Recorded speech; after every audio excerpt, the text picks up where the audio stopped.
Hey, Casas Adobes, just finishing listening to something, and I have my headphones on there. And when you listen to something, it's very important to sort of be quiet and still. That's what we're going to be talking about today in Funday school and also in our church lesson. And so in the church lesson, we have a story that comes from the Gospel of Luke, and it's about Jesus coming back to his hometown, and he goes to church and he does a reading, and the reading's from Isaiah, and it talks about all these wonderful things that happen. And who does it? Well, Messiah does it. And Jesus closes the book and he says, today this has come to pass. All you need to do is listen. Everybody has a surprising reaction that we'll hear about next week.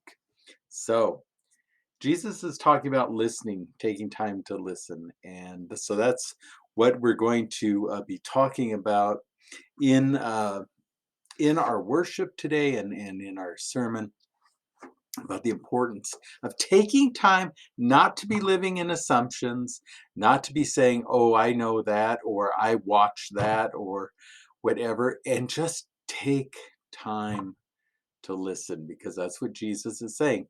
Listen to these words. Take them in. Take a minute to sit with it. Don't make assumptions, you know.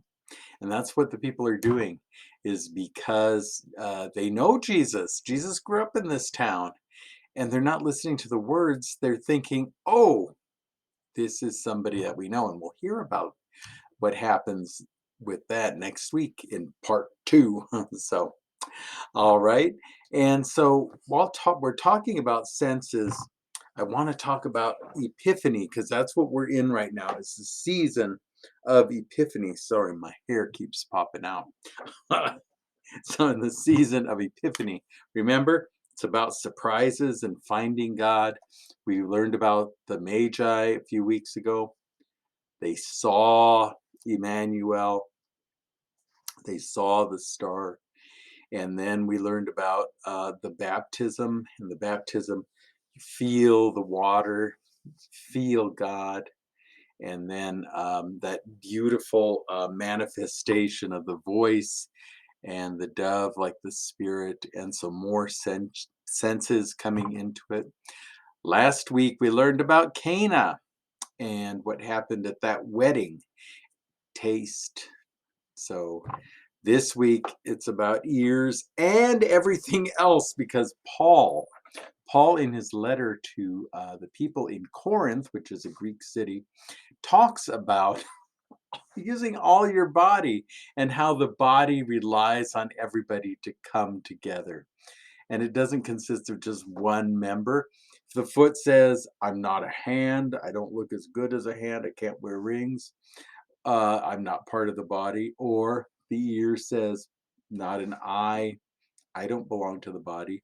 And if the body was all made up of eyes, think about how gross and jelly-like that would be. And you couldn't go anywhere. You just sort of sit and look at everything.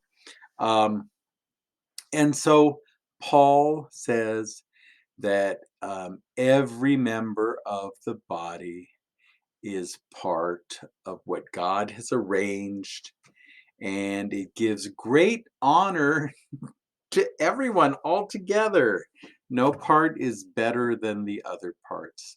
And I also want to mention, if somebody doesn't have, let's say, eyes or ears, or they're not able to speak, doesn't mean that they're less of a person. It just means that other parts of the body take up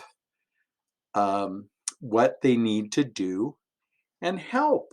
And so that's what it is. So Mr. West will be teaching about Corinthians, and in church, Pastor Michael will be talking about listening and living beyond assumptions, because it's about surprises. It's about being aware. It's Epiphany. Woo! All right. So I want you to be well. Of course, be safe. Be a blessing, and also be aware. Use your eyes, ears, nose, mouth, hands, feet, every single part of you. Okay? All right.